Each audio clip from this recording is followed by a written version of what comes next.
On today's episode of the Ango Show, we're going to take a look at an AEW departure plus a major WWE rumor killer that I know is going to bother you because it sure as hell bothers me. And we are going to talk about a huge injury update. Somebody will be taking some time off of WWE TV.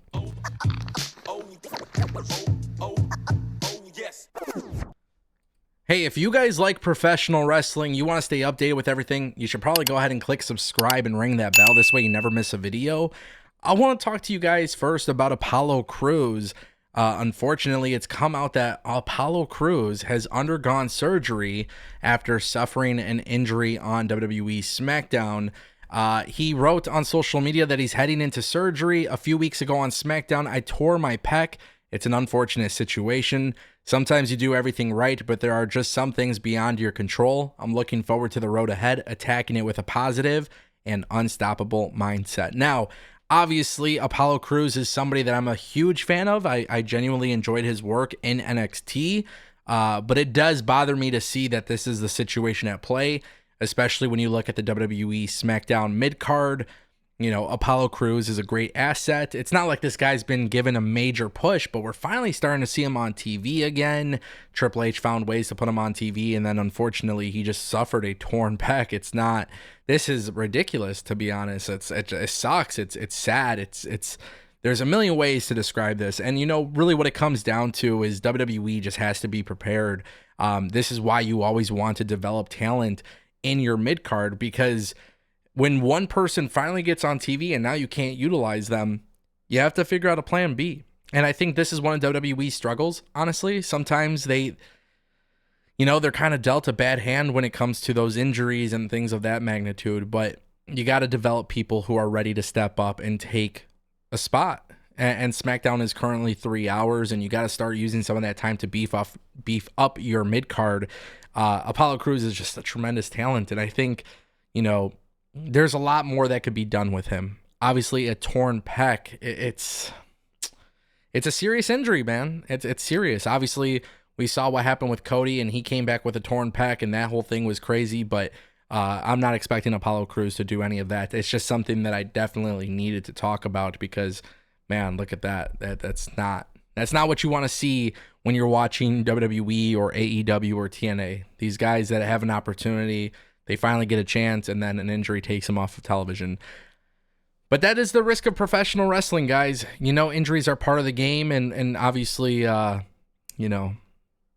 just always got to be prepared, and that's maybe where WWE could step up. Regarding Apollo Crews, shout out to him, man. He's a great talent. I look forward to his return, and hopefully he heals up soon. And that's going to bring us to our next topic. We got to kill this major rumor. Shout out to Corey Brennan of Fightful Select. He offered a very simple clarification. If you guys don't know who this man on the screen is, his name is Jim Johnston. He's known for creating some of the best WWE entrance theme songs of all time. And for some reason, WWE Raw on Netflix, closed caption, it showed that the New Day's new theme song was produced by Jim Johnston. Now, this is obviously a very exciting thing, right? You see that they get a new theme song, and you see the name Jim Johnston, and the first thing that comes to your mind is that he's back in the company. But as I said, Corey Brennan from Fightful Select, he responded to my tweet, and he said no. So Jim Johnston is not back in the company. Now, you might be wondering, you guys might be wondering, why am I talking about this? Well, Def Rebel is absolutely terrible. You guys saw the Royal Rumble. Finn Balor walks out, can't even get a reaction because of the fact that nobody knows the music. Def Rebel is not good at this. And the one thing that I got to say regarding Def Rebel is this. You suck. That's the reality. You suck. Def Rebel sucks. Music is everything to a wrestler. Jim Johnston understood that. He understood that extremely well. Unfortunately, in the case of Def Rebel, they don't.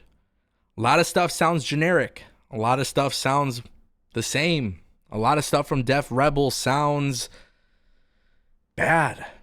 The theme music and the Titantron, the graphics, the packaging, it's all part of the performer's identity. Jacob Fatu, Penta, both of those guys have nice entrances, but you have hundreds of people signed to the WWE, And pretty much anybody that is, that has theme music from Def Rebel, it sucks. So Jim Johnston has not come to an agreement with WWE. He is not returning to WWE. We were all under the impression that WWE understood the issue with the music. However, it doesn't appear that WWE has made a change yet. So we'll see if anything happens there.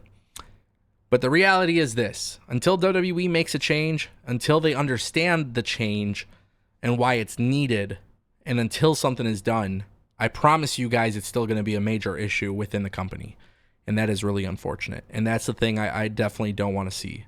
I don't want to see Def Rebel keep doing music. And also, you just got to remember, it's not like you got to go sign a Grammy Award winning artist. You just have to sign somebody and assign them to a theme song for a character that actually, like, it's got to make sense. It's got to connect. It's got to be together. It's got to be unified. It's got to be, there's a lot of things that have to happen. And I just don't think Def Rebel understand that. And that brings us to our final topic of today's video. Ladies and gentlemen, it appears that Maria Kanellis is gone from AEW. She revealed this on social media just a few days ago. She confirmed it was her last day to work with AEW on January 31st, 2025. She put on her tweet, "This is my last day with AEW. Mike still works there. We have kids." So obviously Mike Kanellis, Mike Bennett, right? He is still with AEW. Maria Kanellis is gone from the company. I don't know what's going to happen, man. I genuinely can't tell you guys what her future is. I don't know if maybe she finds her way into TNA and finds a backstage role within TNA or maybe WWE. I think there's a lot of people who are going to be waiting to see what she has to say about AEW.